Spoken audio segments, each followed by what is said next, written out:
लग्नाचे दागिने म्हणजे श्रीमंत पेशवाई दागिने. नाशिकचे सुप्रसिद्ध सराफ मयूर अलंकार सराफ. ताज्या बातम्यांसाठी नाशिक न्यूजच्या YouTube चॅनलला सबस्क्राईब करा आणि बेल आयकॉनला प्रेस करा.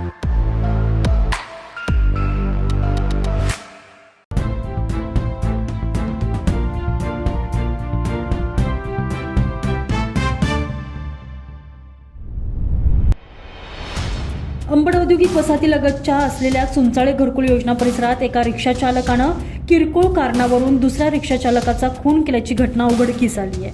शंकर गाडगी असं या घटनेत मृत्यू झालेल्या रिक्षा चालकाचं नाव असून ते 35 वर्षांचे होते. या प्रकरणी पोलिसांनी एका अल्पवयीन संस्थासह अन्य दोघांना अटक केलेली आहे. पोलिसांनी दिलेल्या अधिक माहितीनुसार शनिवारी रात्री 10:30 वाजेच्या सुमारास चुंचाळे घरकुल येथे किरकोळ कारणावरून संशयित रिक्षाचालक गणेश उर्फ सोनू दादाची कांबळे तसेच महेंद्र दादाची कांबळे यांनी एका अल्पवयीन मुलासमवेत किरकोळ कारणावरून शंकर गाडगे यांच्या डोक्यात जोरदार दंडुका मारला. त्यामुळे गंभीर जखमी झालेल्या गाडगे यांना तात्काळ जिल्हा रुग्णालयात तातडीनं दाखल करण्यात आलं. मात्र डॉक्टरांनी त्यांना तपासून मयत घोषित केला. या घटनेनंतर पोलीस उपायुक्त मोनिका राऊत, सहाय्यक आयुक्त शेखर देशमुख, अंबड पोलीस चौकीचे निरीक्षक मनोहर कारंडे यांच्या मार्गदर्शनाखाली तपास सुरू करण्यात आला.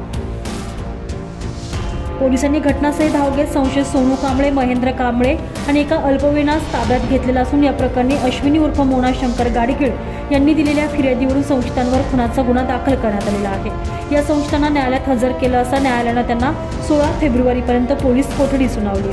मयत आणि संशयित हे एकाच भागात राहतात. दोघेही रिक्षाचालक आहेत.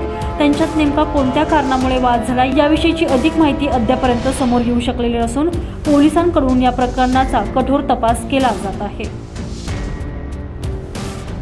तुषार ढेपले, नाशिक न्यूज, नाशिक.